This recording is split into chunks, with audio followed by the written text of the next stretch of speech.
If you're working on an ESP32 project or an Arduino project where you need to send data back home and there's no phone to pair to or anything like that out and about in your project, moving towards a cellular style communication is probably the way to go. It's not so bad these days. You can grab little SIM cards from SIMBase. They'll ship you packs of 10 or 20 or 100 or however many you need. And they'll charge you as little as 1 cent a day or 2 cents a day. You can easily activate or deactivate different SIM cards in your different units. It's pretty easy and really cool to use. So I put SIM card here in my COM LTE port, and this is on the Core S3. This will do full LTE, so I could stream, say, video over this with no problem. However, a lot of my projects don't need that much data and that much communication. I just want to make an API request, maybe say, here's some JSON data about my latitude or longitude. And for that, you can get away with using CAT-M. So CAT-M still uses those same cellular towers, but it's designed for smaller packets of data.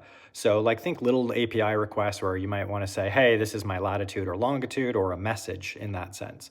So let me show you the different dimensions of the different products offered by M5Stack, because I've tried most of them.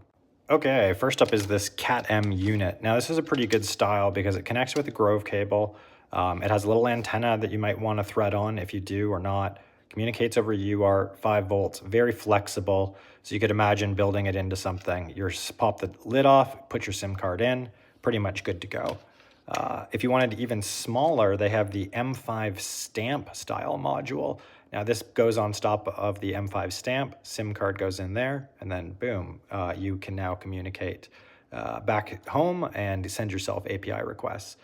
This module is kind of interesting too. So this is the CAT-M plus GPS. So we have the ability to get more accurate latitudes and longitudes via satellite, plus send that information home. Also has a SD card slot built into it.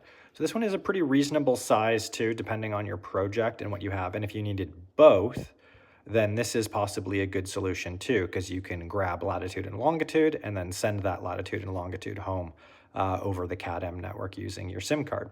So anywhere there's cell phone towers, these will let your Arduino project communicate, and pretty fun. If you got any questions, let me know.